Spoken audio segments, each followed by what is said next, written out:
Wow guys, it's Raining Blood back with another video. Here to give you my pay-per-view review of WWE WrestleMania 34. Show went off the air about an hour ago, and I am just trying to process what just happened. Holy crap. Oh my god. This show was such a huge freaking disappointment. Holy crap, man. How did they mess it up this much? Seriously. The last three matches kind of ruined everything, although it did have a shocking ending. I'll say that. But dang, how did they mess it up this much? How many times am I gonna say that? Jeez. Wow. If you go on Twitter, guys, like right now, as WrestleMania is being a trend, everyone is pissed, alright, with how the last three matches turned out. Okay? I'll give the ending credit for such a shocking ending. I'll definitely say that. But, wow. Just, wow. I don't know what to think exactly of this, but I wanted to get my review up for you guys. So, yeah. Just, holy crap. And not in a good way. Jeez. Dang, like people thought the show was going so well for the first half. Then the last three matches happened. Everyone was pissed with how they were booked, how the length they got, how they were all going and stuff. And I'm so disappointed. Wrestling, honestly, was almost ruined for me because of how the show turned out. I was so excited for this show, man. This show looked like it was going to be one of the best WrestleManias ever. I mean, I don't even know, like, what star ratings to give most of these matches, to be honest. I just, you know, if you look in the description, you'll see my star ratings. I just giving them off from the top of my head, to be completely honest. Then I wouldn't say they're completely set star ratings, but wow. Already nearly 3 minutes and I haven't reviewed a single match. So, wow. I think I'm just... wow. Last year's WrestleMania was so awesome. I loved last year's WrestleMania. I mean, I was just so happy with how that show turned out. This year, I thought it was definitely going to top last year's WrestleMania with this match card, but dang, was I wrong? Was it a lot of people wrong? So many people were excited for this WrestleMania. I'm sorry, guys, I've made my point. So, I'll get on to reviewing the matches. Alright, and there was something that happened in the middle of the show that a lot of people liked, but I actually hated. It did kind of put me in a bad mood, but I did get my hopes up for the rest of the show. And wow, it not only shot down my mood again, but pretty much everyone's mood. Alright, so we're going to review the three pre-show matches, of course. And on the first pre-show match, we have the Andre the Giant Memorial Battle Royal. This was a fun Battle Royal. Me, personally, I was rooting for either Bo Dallas, Dolph Ziggler, or Woken Matt Hardy to win this. Goldust was in the match, and he actually dabbed, which I thought was pretty cool, to be honest. I thought that was amusing, you know. And yeah, people getting eliminated. The real thing to talk about is the ending of this match, which I think is the memorable part about this match. It was down to three people. Two of them are former Andre the Giant Memorial Battle Royal winners, including last year's one, Mojo Rawley, and the year before that's one, what's his name? Baron Corbin, of course. And they both teamed up to eliminate Woken Matt Hardy. They did that. They threw they're about to throw him off, but then Bray Wyatt, his music hits and the Titantron things, when Bray Wyatt's about to abruptly show up and interrupt, and and yeah, he's in the ring once the lights come back on, and he saves Matt Hardy. They eliminate. I think Bray Wyatt eliminated Mojo. I forgot who eliminated who, honestly, but it ended up being Woken Matt Hardy with the win with the help of Bray Wyatt. So I actually like where they're going with Bray Wyatt. Hasn't changed his character, which I'm actually happy about. And not only that, but it looks like he's going to be tag teaming with Matt Hardy. Could there be like a Woken Trinity type of tag team with what's his name?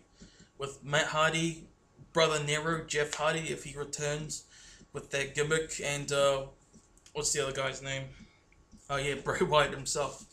I'm just so forgetful right now, and maybe I'm just in shock right now with how the show turned out, which I've said too many times, honestly.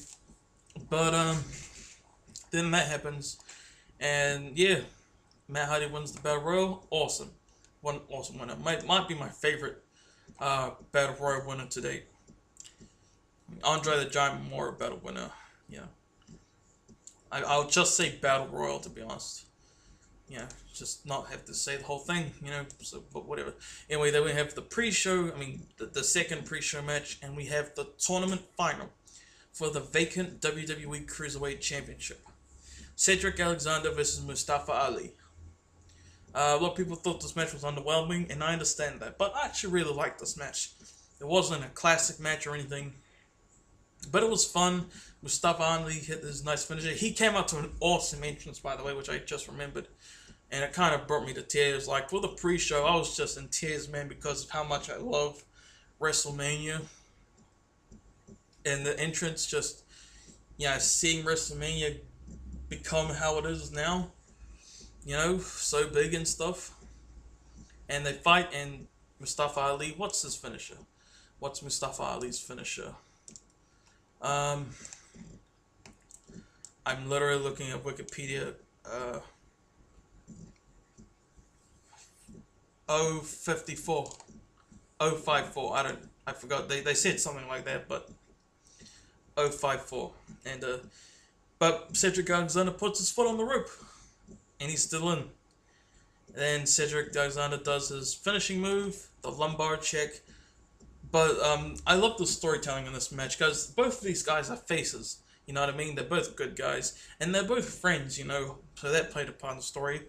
They're fighting for a bit, and we're like, this is enough, man. We have to end this match. And Cedric Alexander reluctantly does the lumbar check one last time to Mustafa Ali.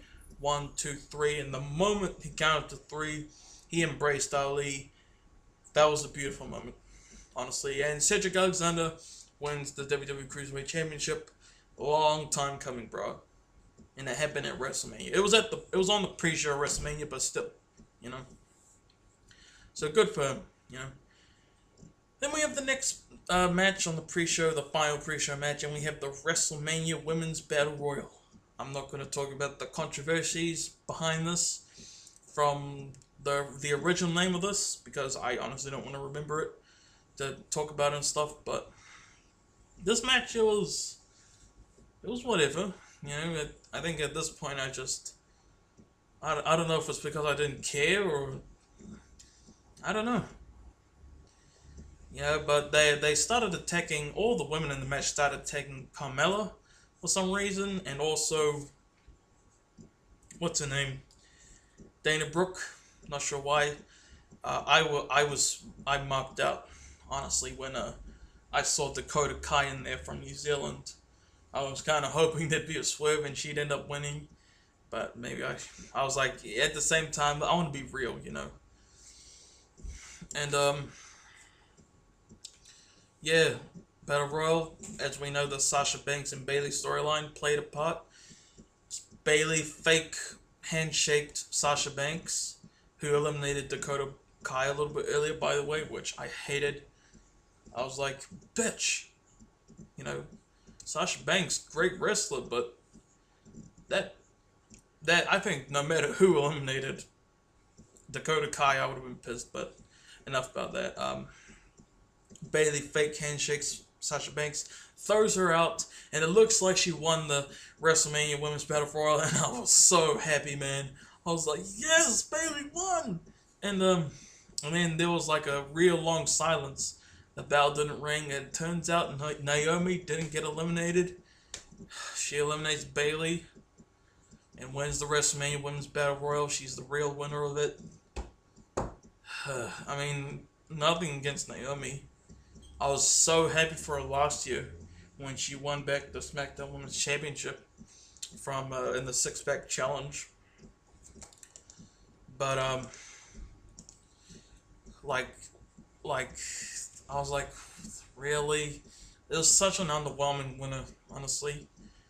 Like, I want to say that I'm happy for her here, but I'm like, it's so underwhelming, you know. And those are the pre-show matches. My favorite pre-show match, I guess the Cruiserweight Championship match, which I might rewatch, honestly, because I really love the storytelling in that match and Mustafa Ali's entrance. I mean, kind of rare that someone would have a big entrance on the pre-show. But yeah. And we kick off the main show. By the way, speaking of the main show, I have no idea what was really match of the night for me, to be honest. Like, it's such a hard thing to say. Like, this is kind of a challenge for me to review it, I'd say. You know, because who knows what match of the night really was. Some say it was the mixed match. Some say it was the IC Championship. Some say it was the SmackDown Women's Championship. A lot of people were disappointed by the WWE Championship match, man. Myself included. But anyway, we kick off the show with the triple threat match for the WWE Intercontinental Championship. The Miz defending against Finn Bálor and Seth Rollins. Awesome triple threat. I had a feeling this would end up opening the show, and I'm pretty glad it did. I wouldn't say it was as good as the triple threat from this exact same triple threat, you know, which was a #1 contenders match for the IC Championship from last year on the Raw after Payback. That was an amazing match. That one was better than this one, but this one was still awesome. You know, it might be match of the night. I think I will make this my match of the night by the time I've completely made my decision of what I thought about the show. Well, what I thought was the match of the night, really. But this match was awesome. You had Finn doing a dive to the outside, which I loved. And, you know, all three of these guys just meshed together well. You had a lot of roll-up attempts. You had, I think, Seth Rollins attempting to powerbomb Finn Bálor onto the barricade on the outside of the ring. But then Finn Bálor counters it, and I think he does a sling blade. I'm not too sure, but then Seth Rollins did suicide dive to, I think, Finn Bálor, and then he did it again to Miz, you know, who was on the opposite side of the outside of the ring, if that makes sense. I'll just talk about how the match ended. I guess it was an awesome ending. I really loved the ending. Finn Bálor, he's on the top rope.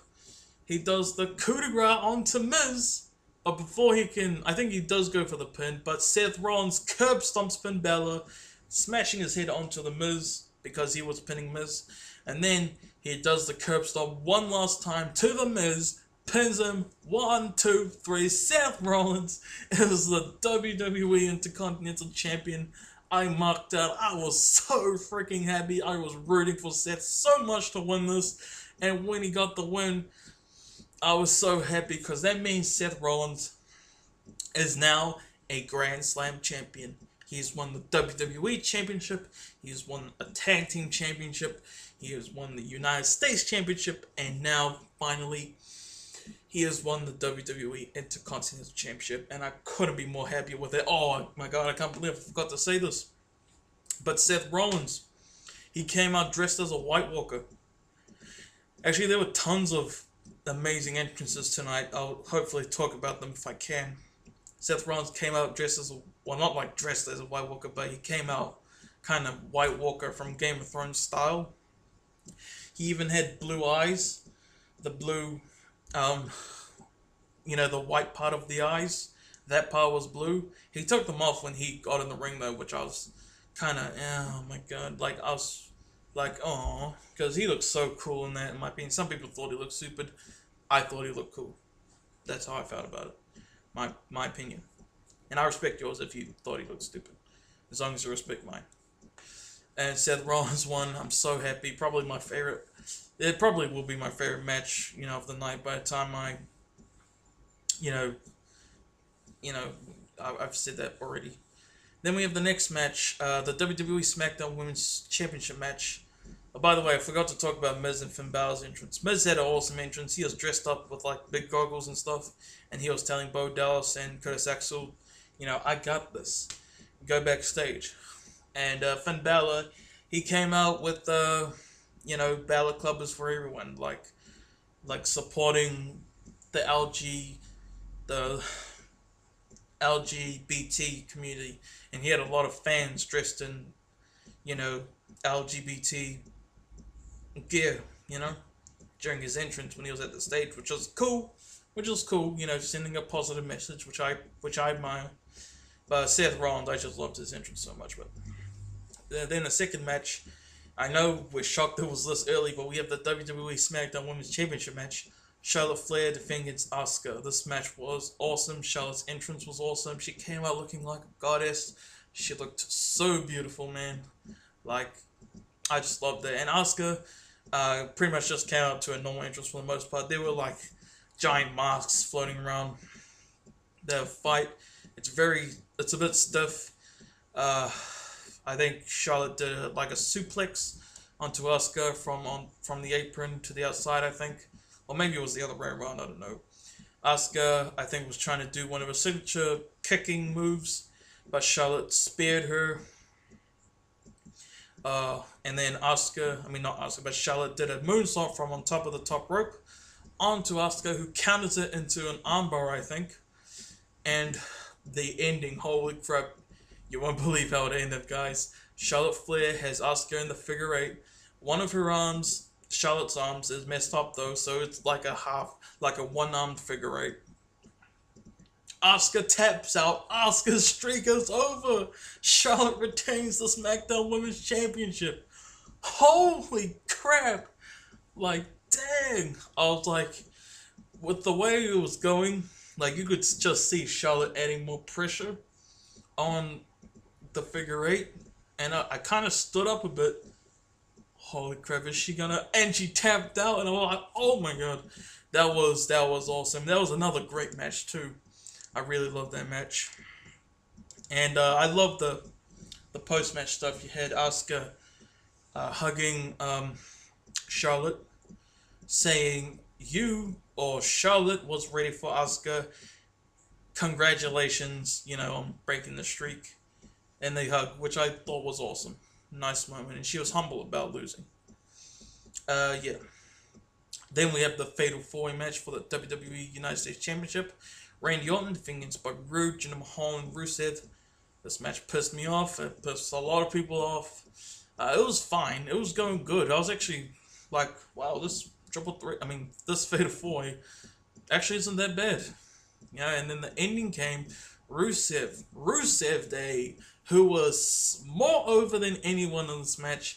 Jinder does a stupid BS finisher onto Rusev. I don't want to talk about this match any further. Pins on 1, 2, 3. Jinder is the United States champion. And I'm pissed. A lot of people were pissed. Bullcrap. What the heck? Jesus science. Because I'm an atheist. But dang. Are you kidding me? Rusev or Randy Orton should have won. I was literally okay with anyone in this match to win besides Jinder. Now the United States Championship is ruined. What championship are they going to give Jinder ruin next? They might as well. Worst WWE champion of all time, and we all know he's going to be the worst United States champion of all time. Jeez. Then we have the next match. I'll just stop talking about that now. Kurt Angle and Ronda Rousey. Kurt Angle making his WrestleMania return. Ronda Rousey making not only her WrestleMania return, but her in-ring debut in any match in WWE versus Triple H and Stephanie McMahon. This match exceeded expectations. This match was absolutely awesome. I really love Ronda Rousey as an in-ring competitor. There's so many dream matches with Ronda Rousey now that I was thinking of, as soon as I saw her performance. It was Kurt Angle and Triple H for a while, actually. And we were just anticipating the moment when Ronda Rousey would be tagged in by Kurt Angle. And, yeah.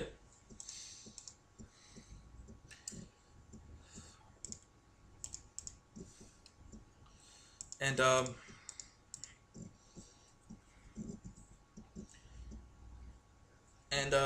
she was, and she did so many kind of MMA inspired moves, which I loved. And she actually fought Triple H for a bit.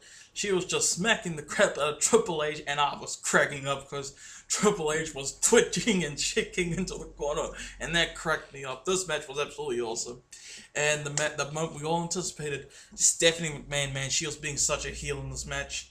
And oh my god, she really got the heat on her. The crowd was actually really over Ronda Rousey. They were really rooting for her. She was great in this match. I was worried it would be smoke and mirrors with Kurt Angle and Triple H doing most of it, but no, she fought Triple H. She fought Stephanie, and there was a moment when Kurt Angle had Triple H in the ankle lock, and Stephanie McMahon was in the armbar from Ronda Rousey. And yeah. This was an awesome match. And the ending came when the moment that was all anticipated. This was how the match had to end. Seriously. Ronda Rousey has Stephanie McMahon in the armbar, and she taps out. And I think Ronda might have possibly broken her arm, which was why she tapped, and that might have been what caused Stephanie to really tap out. Holy crap. That was awesome. That was awesome moment. Awesome match. I had very low expectations for it. So yeah. So that was awesome. Then we have the next match. Triple threat tag team match for the WWE Smackdown Tag Team Championship. We have the Usos, Jimmy and Jey Uso, defending against the New Day, Big E and Kofi Kingston, versus the Bludgeon Brothers, Luke Harper and Erick Rowan. By the way, it was awesome seeing Kurt Angle in Olympic gear again. I really love that. He had the Team Raw shirt on at Survivor Series, and at TLC, he had the Shield gear on. But yeah, then we have the SmackDown Tag Team Championship, and there's certain stuff, like there's entrances, like big entrances, that I might have to skip because I don't want this review to be like 2 hours long. I really want this review up, as soon as I possibly can. So I might skip, talking about a few entrances. But this match, triple threat tag team match, was good. For what it was pretty short, maybe a bit shorter than I expected. I assumed this would kind of be like a what do you call it? Like a, not a sleeper match, but a cool down match. That's what I mean. And this was cool. Just a normal tag team match that was fun and short. The Bludgeon Brothers won. They win the SmackDown Tag Team Championship, as I expected. So good for them. I'm happy for them. I think it was the right decision. So yeah. Then we have the next match. The match that I wanted so bad for years. I wanted this for almost a decade. And it happened. They built up to it. They never announced it. The moment John Cena called this guy out, we were like, holy crap. Like, it's happening. And then on the last episode of Raw, Undertaker did not answer the challenge. And John Cena tonight, he was in the crowd, and for the first bit of the show, they were showing him in the crowd tons and tons of times, which was awesome. Which I loved. And we were like, is this match with Undertaker going to happen? He goes backstage. They're like, Undertaker's here. And then John Cena comes to the ring. And referee comes out saying like, oh, look, it's just not going to happen. And then John Cena makes his way back to the backstage. And then the lights go out. And it's Elias who gets booed quite a bit. Crowd saying, you suck, Elias, and stuff. Like, and then Cena smashes him up, basically. And then the lights go down again. And it's the Undertaker. Undertaker comes out. He comes out dressed as a dead man, which I was so happy about because I heard rumors he was going to be the American Badass, and I didn't want that at all. I was happy he came out as a dead man, but he gets to the ring. He's pissed off about everything John Cena said about him on Raw. The match happens. John Cena versus The Undertaker. Undertaker just rushes into Cena, beating the crap out of him. Does a choke slam, and I think Cena kicks out. He does the old school. And Cena does a back body drop onto him. He's about to go for the 5-knuckle shuffle, but Undertaker sits up. John Cena is shocked. Even John Cena, when this match started, he was shocked that Undertaker was actually there answering his challenge, and John Cena was not prepared for this. Okay?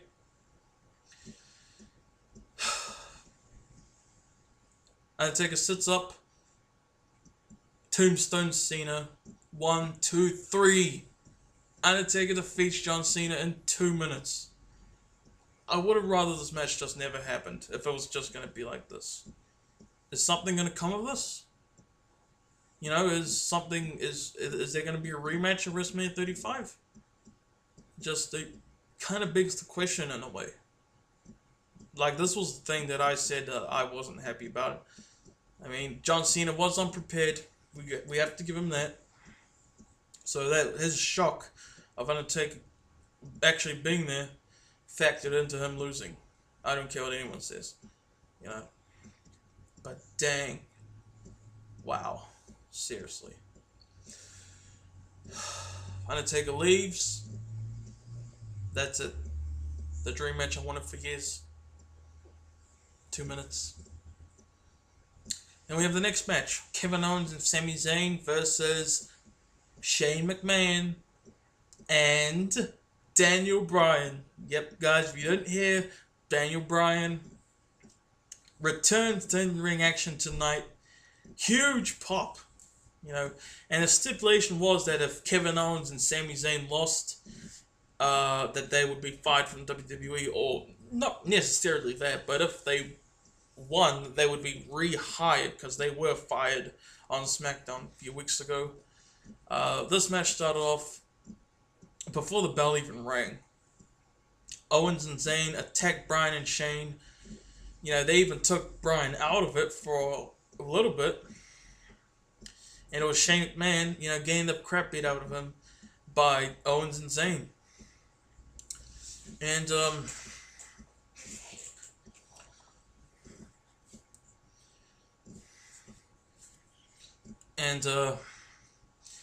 And people are just waiting for Bryan to come in. There was even a beautiful camera shot of Shane, I think, trying to touch Bryan's, hand, to make the tag. Or maybe that was the Ronda Rousey Kurt Angle match. Triple H and Stephanie McMahon match. It was either of those two matches, and yeah. And Bryan and Shane, Brian got tagged in, beats the crap out of Owens and Zayn. Making a huge comeback. Everyone is happy. Uh, Daniel Bryan makes Sami Zayn tap out. Holy crap! To the yes lock, of course. Bryan is back, baby. That was a nice moment. And I suppose Kevin Owens and Sami Zayn are going to Raw, which I think was awesome. Good for them, So yeah. But I feel like they're too good for a Smackdown, to be honest. But yeah. So awesome moment, Bryan and Shane winning. So yeah. Then we have the WWE Raw Women's Championship match. We have Alexa Bliss defending against Nia Jax. Now, here was something that I thought would happen, like it was under, what do you call it, under wraps. I had a prediction that Carmella would cash in her Money in the Bank briefcase in the middle of this match and win the Raw Women's Championship and go to Raw. That did not happen. This match was a lot longer than I thought it would be, and I really enjoyed it actually. And I was like, when it ended, like, I thought, oh my god, maybe my idea is actually gonna come, because I kind of half expected this to be a squash match. He had Nia Jax beat up Mickie James, who was in Alexa Bliss's corner before the match, and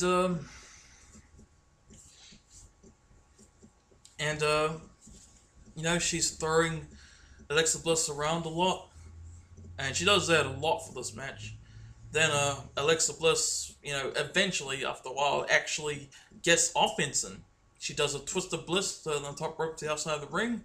She even lands a DDT, and it was almost 3, but Nia kicked her like at the last second.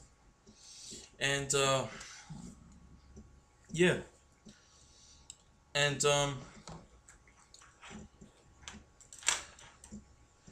Nia Jax, throws her around some more. Does her finisher, like she does a Samoan drop from the top rope, pins Alexa Bliss. 1, 2, 3, Nia Jax wins the WWE Raw Women's Championship. And I was like, wow. I hoped that Bliss would retain, but I knew Nia was going to win. And my Carmella cash-in idea was my alternate choice. You know what I mean? So yeah. That's that match. Then we have the next match. We have the WWE Championship match. AJ Styles defending against Shinsuke Nakamura. The big match, the big dream match, the big Wrestle Kingdom match that we all were excited for. We were like, oh my god, AJ Nakamura at WrestleMania, I can't believe it. This match is gonna steal the show. This match is gonna be a 5-star classic. This match is gonna be incredible. Oh my god, I'm so excited for this match. I was excited for this match for real, guys. And the match happens, and it's a disappointment. Holy crap. What were they thinking? I don't know whose fault this is. I don't know if it's Vince's fault. Maybe Styles and Nakamura felt underwhelmed that they weren't in the main event of WrestleMania. But I don't know what it is.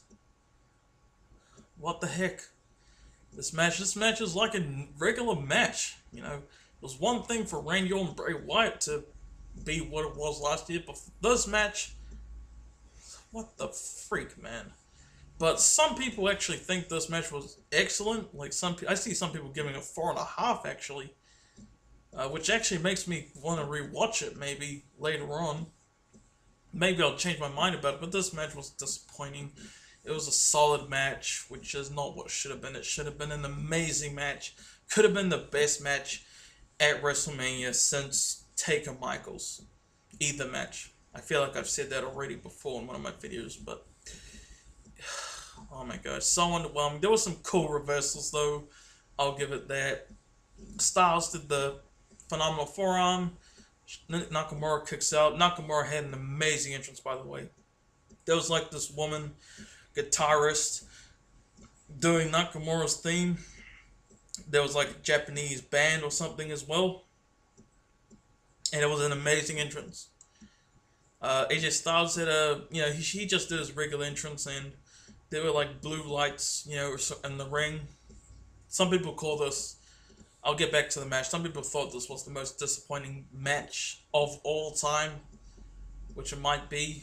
Their Wrestle Kingdom match. Thankfully, New Japan uploaded that on YouTube. I might rewatch that to make me feel better about this match, but I hope. But like I said, I see some people giving this 4.5 ratings like that. I'd probably give it 3.5 right now, but seeing other people give it 4.5 makes me want to rewatch it. And hopefully, change my mind about it or something. Like maybe that match was actually really good. I don't know. But the ending came. Nakamura did a knee to the back of AJ's head, pinned him 1-2. AJ kicks out. Nakamura's about to do the Kinshasa. Styles counters it into the Styles Clash. 1-2. And when he did that, I knew the match was over. And I was like, because of how disappointing the match was. I was hoping it would pick up and turn into an incredible match, but that didn't happen. Styles retained. I wanted Shinsuke Nakamura to win. I love AJ Styles, but I want Shinsuke Nakamura's name in the history books as WWE Champion. I don't care if AJ Styles wins. I don't care if AJ Styles wins it on the following SmackDown episode back, but I want Nakamura's name in the WWE Championship books. After the match, Styles and Nakamura embrace. They hug, and they're like, "This was WrestleMania," something like that. Nakamura punches he low blows AJ Styles, and he takes him out to the outside of the ring, Kinshasas him, and turns heel. I didn't really care that he turned heel, but people are like, this kind of has me intrigued, which is fair enough. And it's like, well, it is intriguing, I'll say that. I wonder what's going to come of it. Then we have the next match, the WWE Raw Tag Team Championship match. I was about to say Raw Women's Championship again, but we have the Bar, Cesaro and Sheamus defending against Braun Strowman and a mystery partner. We're all excited for this. Who is his mystery partner? Is it going to be a returning star? Is it going to be someone who's currently injured? Braun grabs the microphone. Who is my partner? It's one of you. And he saw in the crowd. I thought he meant like there was a wrestler who was in the crowd that no one expected, but he literally gets a kid from the audience. Nicholas is his name. This pissed everyone off. Pissed me off. All that hype for what is this? And Braun, and I have nothing against the kid Nicholas. He's probably a sweet kid, but what was this? And Braun, I did admire this though. I did like it when Braun, I really liked it when Braun was like, you just stay in the corner and I'll do all the work, And I don't even remember how this match went for the most part. I was just sitting there disappointed about this, disappointed about Nakamura AJ. Braun Strowman power slams Cesaro, pins him 1, 2, 3. Braun and Nicholas are the new Raw Tag Team Champions. And Nicholas actually got tagged in. And Cesaro was like, oh, you kid, and stuff like that, being a heel, which I liked. Some people like, I hope Cesaro and Sheamus do their finishes on Nicholas. And I was like, I highly doubt they did that. But if they had done that, that would have been shocking, man. But I think there was no chance of that happening. Braun and Nicholas win. Cool, good for them. Then we have the main event. WWE Universal Championship match. Brock Lesnar defending against Roman Reigns. This match was... Everyone is mixed on this match. Everyone's going to have their own opinion about this match. Some people thought it was great. Some people thought it was horrible. Some people thought it was the worst WrestleMania main event of all time. This match, I thought... I liked it. It was a completely different direction than I expected. You had Roman beating the crap out of Brock. You had Brock doing the same thing to Roman. He was throwing Roman around. He actually kind of threw him across the announce table. And actually it was Roman who kind of speared Brock into the announce table. Brock did 6 F5s in this match. Roman kicked out of 5 of them. One of them was through the announce table. And Roman Reigns, he was busted open like crazy. I haven't seen this much blood in a WWE match since maybe Cena JBL from Judgment Day 2005. Holy crap. And Roman does a bunch of spears. Lesnar kicks out of all of them. Roman is blooded up like nothing, man. Brock picks up Roman Reigns for a 6 F5, or maybe it was 5. It was 5 or 6 F5s. Does the F5. 1, 2, 3. Brock Lesnar retains the Universal Championship. I was so shocked, man. For the past year, there were leaks that Brock Lesnar versus Roman Reigns, before it was even official, would main event this WrestleMania. Not only that, but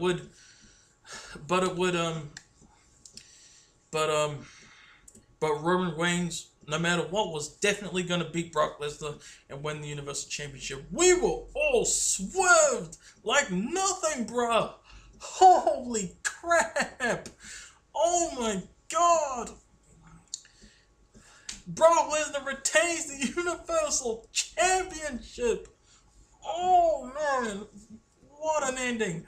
I absolutely loved that shocking swerve ending, man. I've been rewatching that ending multiple times, and I shocked and love it every time. Holy crap. Oh my god. I have no words.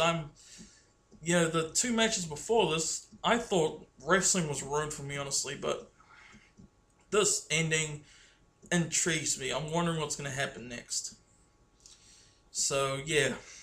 Overall, WrestleMania 34, I want to, wrap this review up, honestly. Very underwhelming show. Good stuff. There's a lot of mess ups, though. And, like, what the heck? What were you thinking? Yeah, that's how a lot of us felt. So, yeah. I wonder what's next to come. And, yeah. So, anyway, that was my review of WrestleMania 34, guys. I hope you enjoyed. If you saw the show, I'd love to hear your thoughts. I'd love to hear the thoughts on my review as well. And, yeah, I just want to finish this up now. Hope you enjoyed and stuff. And I'll see you soon. Peace out, guys.